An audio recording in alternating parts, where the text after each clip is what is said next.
surat pesanan pembelian barang dari konsumen kredit. Barang diminta untuk dikirim tanggal 91, pesanan ini Anda terima dari pengajar. Nah, nanti saya akan kirim surat ke kalian. Untuk tos serba saya akan kirim surat sebagai pesanan pembelian dari Hotel Pelangi dan Hotel Kartika.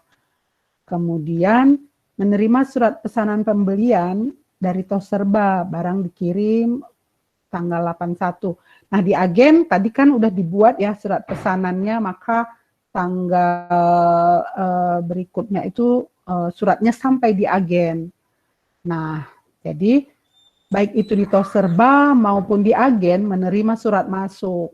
Nah, kalau tadi surat keluar, sekarang proseslah surat masuk. Nah, jadi untuk surat masuk ini berarti masukkan dalam buku agenda surat masuk. Jadi semua surat harus melalui proses administrasi.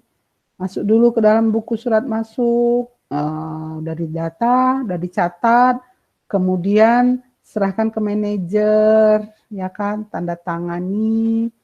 Nah, biasanya kan di manajer tuh ada sekretaris, ya kan. Nah, anggaplah ditandatangani di buku ekspedisi, terus manajer membuat lembar disposisi. Harus ingat ya, membuat lembar disposisi, lembar penugasan kepada bagian gudang untuk diproses lebih lanjut suratnya. Nah, bagian gudang tanda tangan di buku ekspedisi bahwa dia udah nerima surat, ya kan?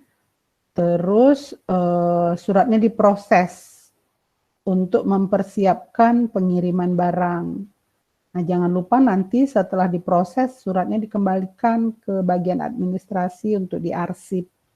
Nah, gitu ya. Jadi yang instruksi tanggal 8 dan tanggal 9 nanti, ini kan kita masih cerita tanggal 4 sampai tanggal 6 ya. Jadi di tanggal ini masih proses surat masuk. Surat masuk, masuk dulu ke agenda, terus serahkan ke manajer, terus buat lembar disposisi, disposisikan ke bagian gudang, sampai di bagian gudang, tanda tangan buku ekspedisi, ekspedisi intern ya, terus kemudian proses suratnya.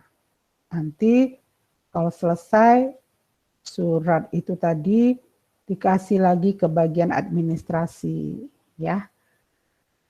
Sebenarnya boleh juga di-copy, tapi kan karena perusahaannya masih kecil, nggak usahlah di-copy, dikembalikan aja ke bagian administrasi untuk diarsip. Nah, selesai sampai transaksi itu, jadi masih menerima surat masuk. Nah, gitu ya. Terus kita lanjut.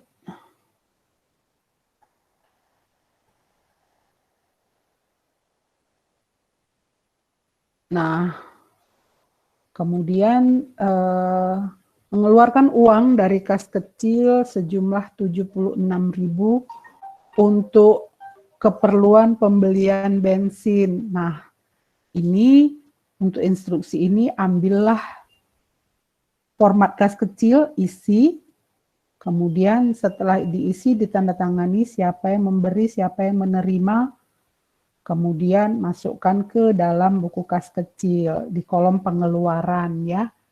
Di kolom pengeluaran, kemudian masukkan di kolom travel sebanyak 76.000.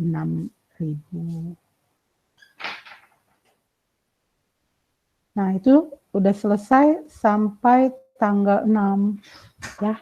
Kita udah selesai sampai tanggal 6. Sampai di situ bisa mengerti?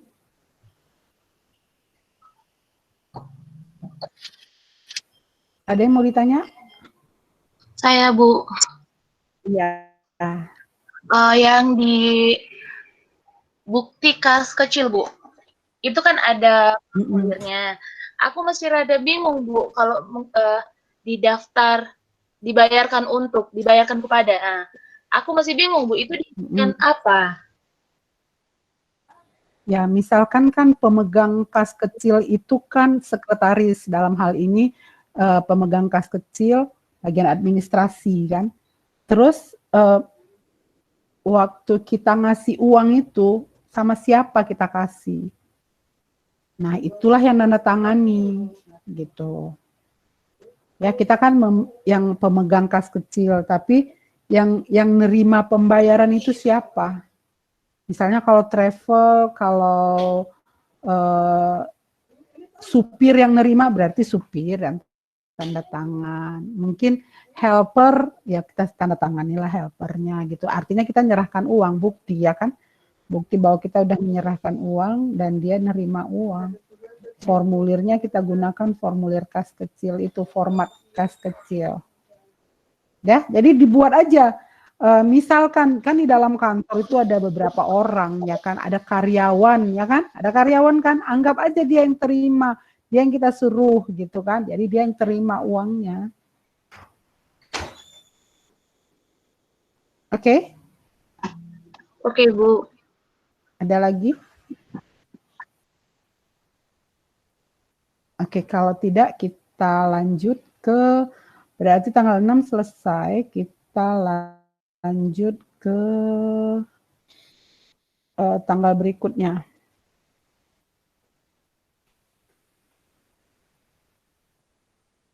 Tadi udah saya buat.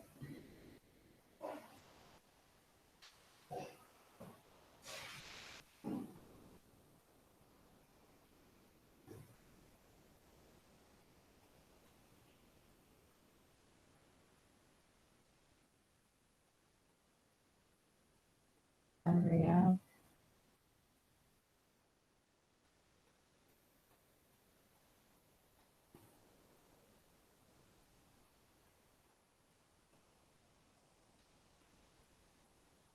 Nah, ini kita lihat untuk tanggal 8 sampai 8, 9, 10 ya, 8, 9, 10. Nah, tanggal 8 menerima barang yang dipesan, tanggal 41 disertai dengan faktur dan surat pengiriman barang dari agen. Itu kalau di tos serba. Nah, di instruksi di agen, instruksi yang mirip itu menerima barang yang dipesan tanggal 41 disertai dengan faktur dan surat pengiriman barang dari produsen.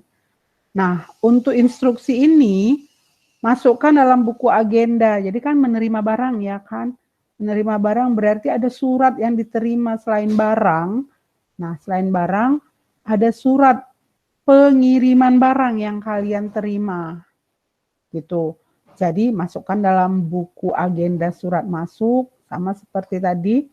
Masukkan dalam buku agenda surat masuk, terus kasih ke manajer.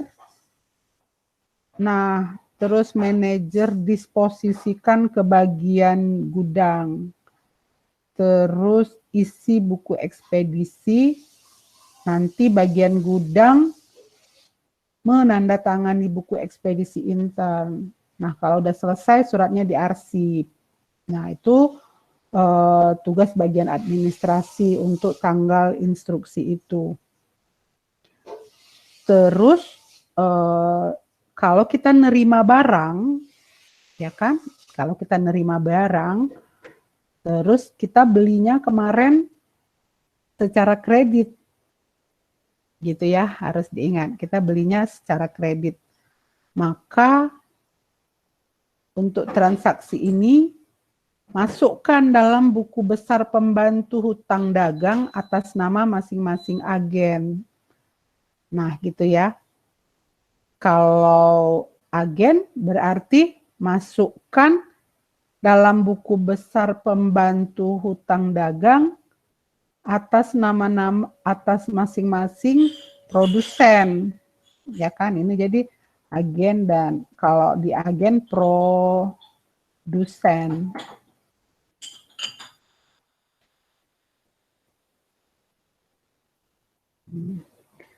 Nah, jadi masukkan dalam buku besar masing-masing agen atau produsen, masukkan di kolom kredit. Berarti saldo hutangnya bertambah. Itu tugas bagian keuangan membukukannya. Ya kan? kalau mereka kirim barang, kita belinya secara kredit, berarti hutang kita bertambah gitu. Hutang bertambah, masukkan dalam buku hutang dagang atas nama masing-masing agen. Kalau agen atas nama masing-masing produsen. Nah, gitu. Di kolom kredit, berarti hutang bertambah, saldonya jadi bertambah. Kemarin kan udah ada saldo awal. Terus untuk bagian gudang, ambil kartu gudang dari masing-masing nama barang yang dikirim, kemudian masukkan di kolom masuk. Berarti barangnya bertambah. Kalau tadi saldonya udah minim kan, masuk barangnya sehingga saldonya sekarang bertambah. Gitu. Oke, kita lanjut ke tanggal. Nanti kalau ada pertanyaan silahkan ya. Kemudian tanggal 8, menerima cek dari debitur sebagai pembayaran piutang dagang. Nah, nanti yang di agen nerima cek dari saya. Saya mewakili Hotel Pelangi dan Hotel Kartika. Jadi saya kirim cek. Nah, bayar hutang saya. Berarti kalian terima pembayaran piutang dagang. Nah, demikian juga yang di agen nanti menerima cek dari tos serba. Nah, gitu. Jadi saya ngasih cek ke tos serba ngasih cek ke agen. Di tos serba diterima tanggal 8, di agen diterima tanggal 9. Nah, gitu ya. Formulir cek kemarin udah dikasih bank. Harusnya udah ya. Terus, transaksi ini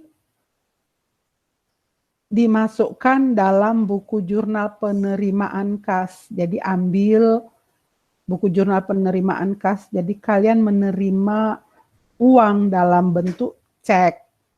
Gitu kan, catat dalam jurnal penerimaan kas. Masukkan di kolom kas dan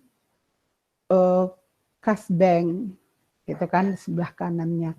Nah, jadi sebesar jumlah yang tertera di cek itu. Oke, jadi masukkan diambil buku jurnal penerimaan kas, catat cek itu cek, misalnya cek dari Chandra Kirana, satu lagi cek dari Daeng Sumbi, satu lagi cek dari Iskandar Muda, nomor ceknya tulis, kemudian masukkan masing-masing jumlahnya di dalam kolom bukan kolom kas itu ya, kolom piutang dagang, salah saya, di kolom piutang dagang ini, kolom piutang dagang.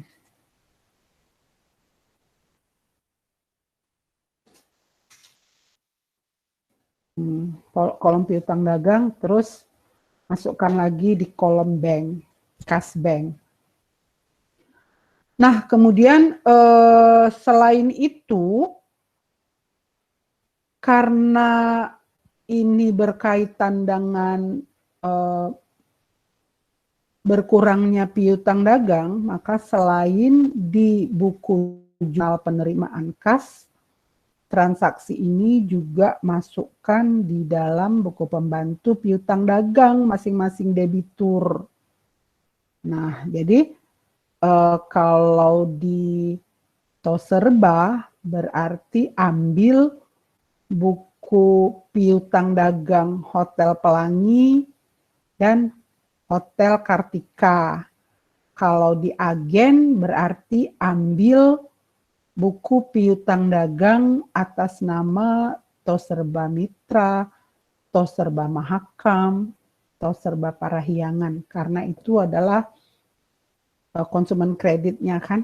Jadi masukkan, ambil buku masing-masing debitur, kemudian catat di sebelah kredit.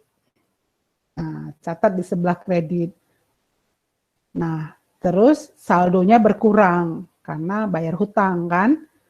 Jadi catat di sebelah kredit, saldonya berkurang. Nah, terus setelah dicatat, cek tadi disetor balik ke bank. Nah, gitu ya, jangan lupa. Setelah dicatat, cek disetor ke bank. Nah, di bank masukkan ke sebelah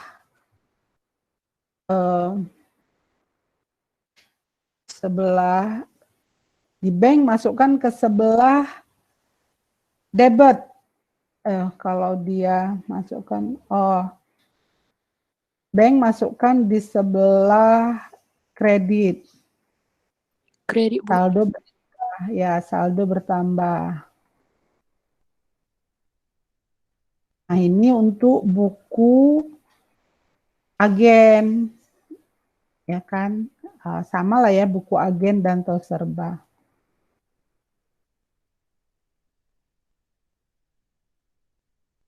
Nah, gitu. Oke. Jadi waktu kita, berarti kan kita nyetor uang itu kan, berarti kita nyetor uang ke bank, tapi dalam bentuk cek, sehingga bank mencatat ke dalam buku agen dan rekening koran ya, rekening koran.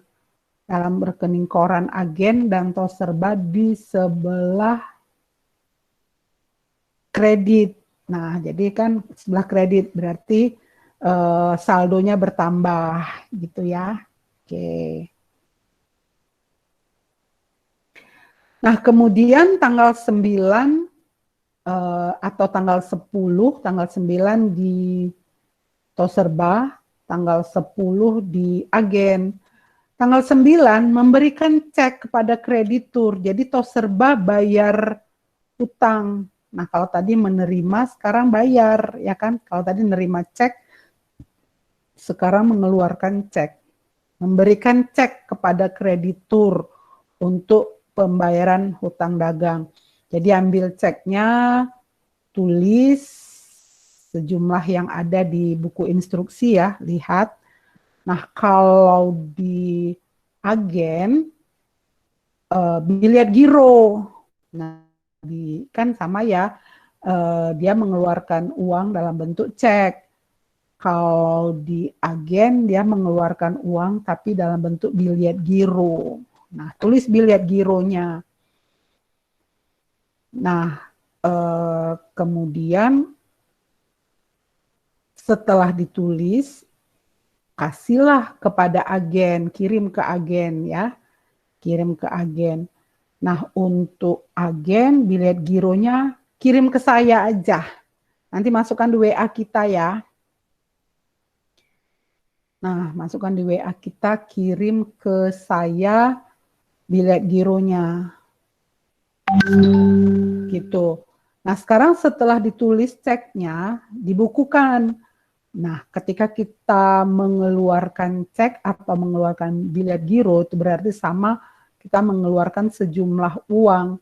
Maka ambillah buku jurnal pengeluaran kas. Nah, gitu ya. Masukkan dalam buku jurnal pengeluaran kas di kolom hutang dagang. Nah, jadi berapa yang dikeluarkan, masukkan di kolom hutang dagang dan di kolom cash bank. Gitu. Oke. Terus, karena dia berkaitan dengan hutang, maka selain dimasukkan di buku jurnal pengeluaran kas, maka masukkan juga dalam buku pembantu masing-masing hutang dagang. Jadi ambillah kalau tos serba, ambillah buku kreditur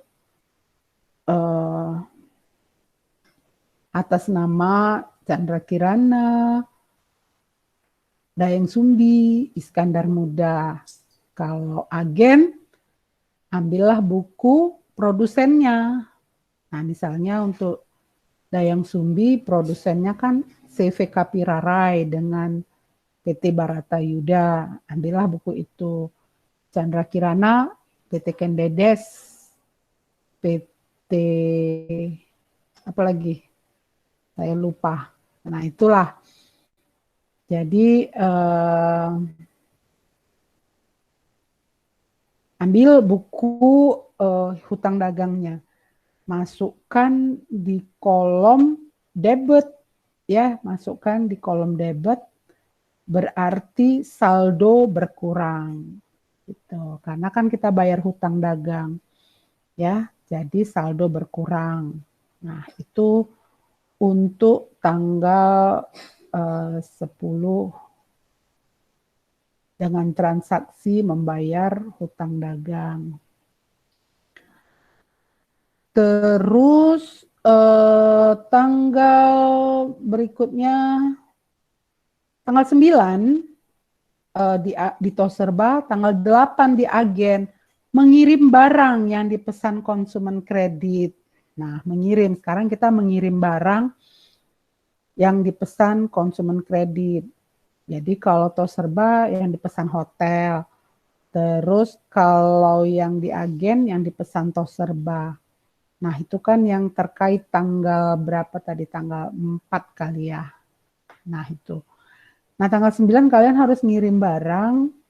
Nah, ini tugas bagian gudang atau bagian pengendalian persediaan. Ambillah formulir pengiriman barang, ya kan? Formulir pengiriman barang, isi formulir pengiriman barangnya, kemudian isi juga faktur. Jadi isi faktur dan formulir pengiriman barang. Jadi ini selain formulir pengiriman barang juga faktur ya. Faktur. Nah, jadi formulir pengiriman barang kan tanda kita ngirim barang, faktur tanda berkaitan dengan uang di situ kalau di faktur ya kan ada total uangnya. Nah, tulis formulir pengiriman barang, tulis faktur, sama nanti kalau udah dibuat bagian gudang, kasih ke bagian administrasi, gitu ya, kasih ke bagian administrasi, berarti itu ada barang, ada surat keluar, nah gitu, ada surat keluar. Nah, nanti sebelum dikirim, faktur itu bagian keuangan harus tahu, ya. Jadi bagian keuangan juga harus tahu ada keluar faktur. Nah, setelah dibuat surat pengiriman barang dan fakturnya, maka berarti ada barang yang keluar, ya. Nah, isi kartu gudang. Jadi setiap kita mengeluarkan barang berarti kartu gudangnya juga harus diisi di kolom keluar. Berarti saldo di bagian kartu gudang itu berkurang. Jadi ada dikeluarkan barang. Catatlah di dalam kartu gudang atau kartu barang ya. Nah, catat di sisi keluar sehingga saldonya berkurang. Nah, kemudian tadi ada faktur. Berarti faktur itu dicatat di buku piutang. Nah, kalau Toserba berarti dia ngirim barang ke hotel. Maka catatlah ke dalam buku piutang masing-masing hotel. Di sebelah kredit, berarti saldo bertambah. Karena kita jualnya dalam bentuk kredit, kita jualnya jual kredit gitu ya. Jadi fakturnya harus dicatat di bagian keuangan. Ingat, di kolom di buku piutang dagang, di kolom debit, sehingga saldonya bertambah. Ini buku piutang dagang di kolom debit ini ya. Sorry, ini kok kredit di kolom debit. Jadi isi buku besar pembantu piutang masing-masing hotel di kolom debit. Berarti saldo bertambah. Nah, kalau di agen berarti isi buku besar piutang masing-masing toserba. Ya, ini masing-masing toserba. Nah, kalau kita ngirim barang ke toserba, sama di kolom debit. Nah, saldo bertambah, berarti piutang dagang kita bertambah.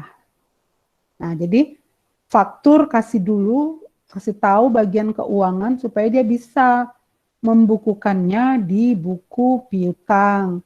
Nah, kalau pengiriman barang tadi dibukukan di kartu gudang, ya, barang keluar, di kolom barang keluar, jadi saldonya berkurang. Nah, terus setelah sampai di bagian administrasi, buatlah buku agenda surat keluar, masukkan dalam buku agenda surat keluar, catat nomornya, kemudian ekspedisi ekstern ini ya, ekspedisi ekstern.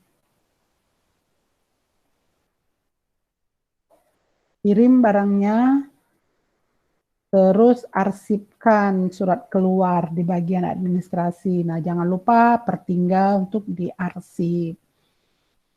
Oke. Itu tanggal 8, terus tanggal 9. Nah, tanggal 9 ini baik di toserba maupun di agen mengeluarkan uang dari kas kecil, masukkanlah dalam format, kemudian masukkan dalam buku kas kecil untuk keperluan pembelian teh, kopi, gula. Nah, ini ya.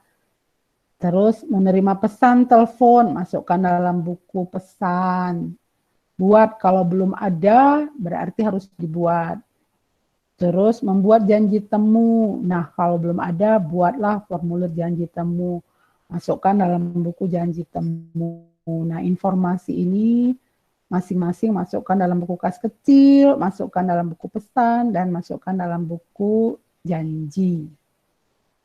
Kemudian tanggal 10 di toserba, tanggal 13 di agen, penjualan tunai. Ya kan, penjualan tunai. Nah, kalau tadi penjualan kredit, udah tertentu orangnya, ya kan? Nah, untuk penjualan tunai, kalian boleh buat ke siapa aja, asal yang tidak tertera di dalam buku instruksi kita. Gitu ya, penjualan tunai. Nah, boleh membuat toserba, boleh toserba apa aja. Mau buat hotel, boleh ke hotel apa aja. Asal jangan yang ada di buku kita. Oke. Nah, sekarang penjualan tunai berarti masukkan dalam faktur penjualan tunai ya, faktur. Kemudian setelah itu jadi satu faktur aja, itu ada misalnya 5 barang yang mau dijual, satu faktur aja, atau ada 10 barang yang mau sekaligus dijual, masukkan dalam satu faktur aja. Data tentang penjualan tunai lihat di buku instruksi kita, ada ya. Nah, jadi buat fakturnya, setelah itu bukukan ke kartu gudang. Nah, berapa barang yang dijual, apa nama barangnya, berarti masukkan di kolom keluar, barang berkurang. Nah, gitu. Ya. Nah, kemudian kalau kita jual tunai, berarti kita dapat uang kas. Ya kan? Total faktur itu berapa? Berarti kita dapat uang cash. Nah, jadi masukkanlah uang cashnya itu, catatan uang cashnya ke dalam buku jurnal penerimaan cash. Jadi ambil buku jurnal penerimaan cash, cari kolom penjualan tunai, catat di situ misalnya berapa total penjualan kita yang difaktur itu. Misalnya 500.000, masukkan 500.000 di kolom penjualan tunai dan di cash bank. Nah, gitu. Nah, setelah selesai pencatatan, maka uangnya disetor ke bank. Ya. Nah, kemudian bank mencatat ke rekening koran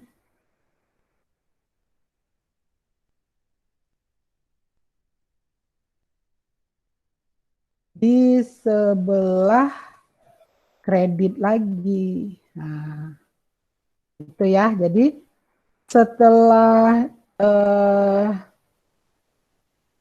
setelah dicatat penjualan tunai tadi, ya kan, masukkan tadi ke dalam kartu gudang, berkurang barang, kemudian masukkan ke jurnal penerimaan kas, sudah, terus kirim ke bank.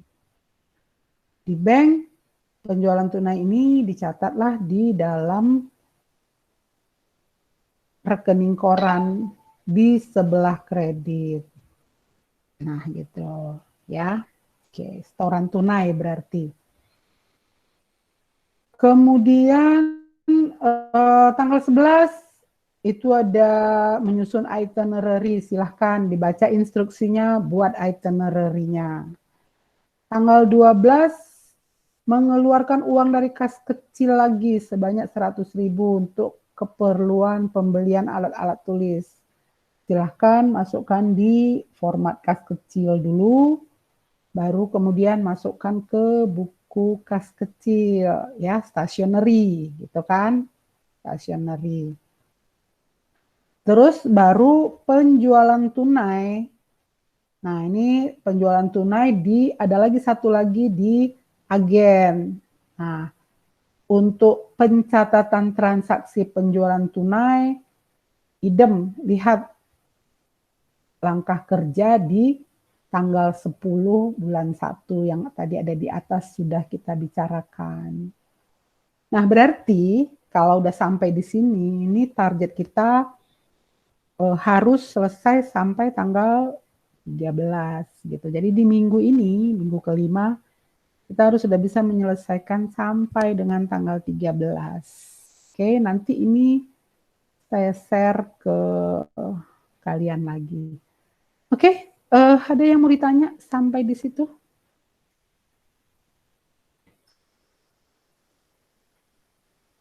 Saya putus. Oke, saya putus dulu rekamannya.